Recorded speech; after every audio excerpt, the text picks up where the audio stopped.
When you become pregnant, before you get to tell your mom or your best friend or anyone else, the internet knows that you are pregnant. Oh my God, it's a girl.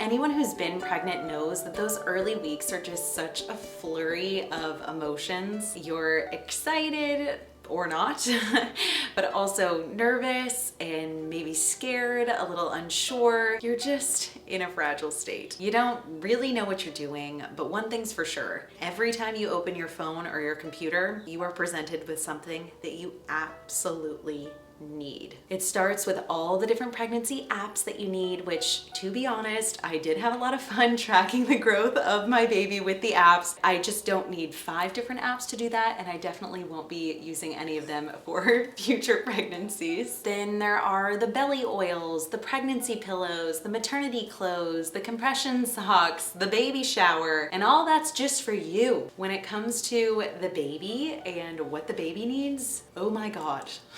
It becomes pretty stressful and overwhelming and expensive really quickly. It is just so much stuff. I had flirted with minimalism in the past, but something about becoming pregnant just made me say, enough is enough. I was incredibly particular about what made it onto my baby registry, trying to only put the essentials, and I'm embarrassed to say that there were still 47 items on the list.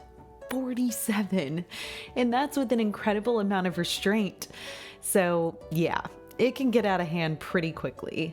That being said, I'm proud to say that we actually do use every single item that we brought into our home on a daily basis, except pacifiers, because she's just not a pacifier baby. But I only had 2, not 10, so I'm feeling okay about that. This is the big point to consider though. If you're currently pregnant or just generally feeling overwhelmed as a mom, is it serving you? Does all the stuff have a purpose? Because if not, it may be doing the opposite, actively adding stress and chaos to your life. Oh, yeah. We are just in the middle of 10 straight days of cloudy and rainy weather here in April in New York. And the sun just came out and it's warm, and I had to come outside.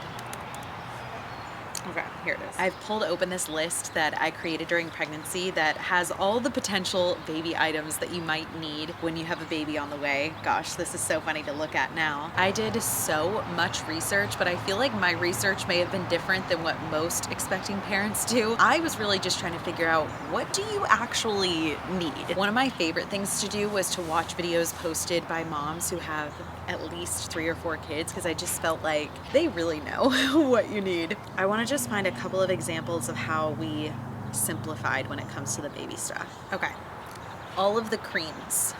Oh my goodness, I was so overwhelmed by all of the potential soaps and creams that we might need. It is insane how extensive the internet can make you feel that your baby's skincare routine needs to be.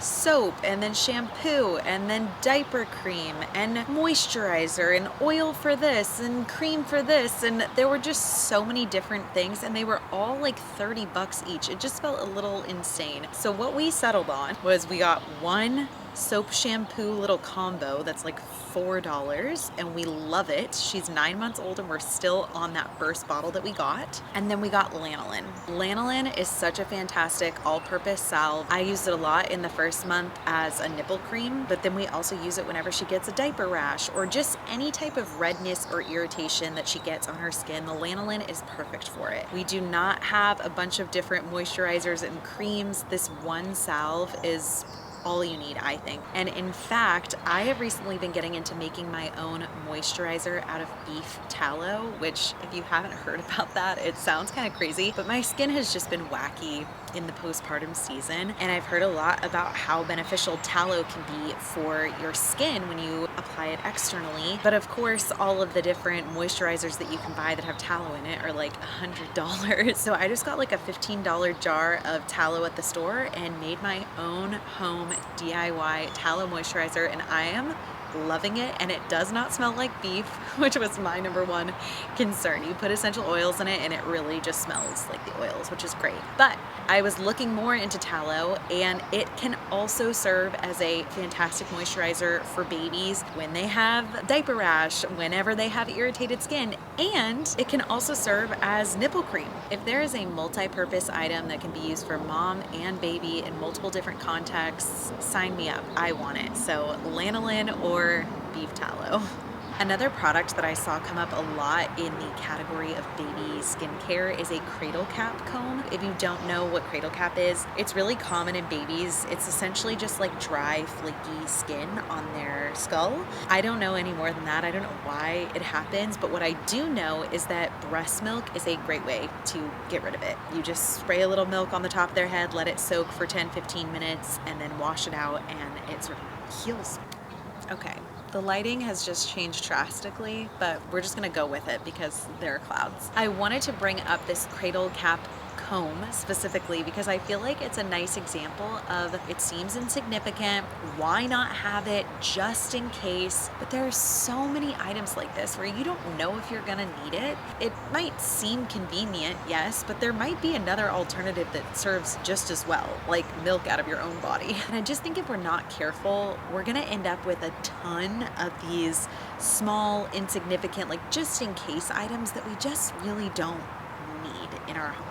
I could do a whole video on baby clothes alone, but here's what I will say. Our baby essentially spent the first 2 months of her life naked. We all loved it. It was incredibly easy. It was contact naps galore. We had about 5 onesies, and we would get her dressed whenever we were leaving the house or if someone was coming over, but otherwise, she was in her birthday suit, and it was the best. This has really become our guiding light when it comes to her clothes, at least in this season of life, because I'm doing her laundry every 3 days, which sounds like a lot, but I just find when I do it that frequently, it's so much easier to manage. So because of that, I get her 5 to 6 outfits. She has 3 sets of jammies, and that's what she wears throughout the week. She doesn't need any more than that. She rotates through those, and then at the end of the 3 months, we do it all over again. We get her 5 to 6 outfits and 3 jammies in the next size up. They can only wear the clothes for 3 months at a time anyway, so you just don't need a huge wardrobe. It's too overwhelming. You also really do not need to buy new. I have gotten all of her clothes from Once Upon a Child, which I'm pretty sure is a national chain. I'm not 100% sure on that, but I know there are multiple locations, so you should check in your area. But I can get onesies from Once Upon a Child for 99 cents each. If you go on to any of the stores that Instagram is probably marketing to you, onesies are like $30. It's crazy. 5 to 6 outfits, 3 jammies, thrift the clothes, easy peasy, done. Last thing that I'm really thinking when I'm looking at this list is the nursery. We have this idea that we need to have a beautiful, elaborate nursery for our baby, and ultimately, they just don't need that. For a lot of families, babies don't even go into the nursery until they're 4 months old, and when they get there, they don't know what it looks like. They don't need the fanciest crib and the fanciest sheets and like the most beautiful artwork on the walls. It's just too much. Obviously, decorating a nursery can be a big financial burden, but I also think it can just become such a source of stress for so many people towards the end of their pregnancies trying to complete a nursery.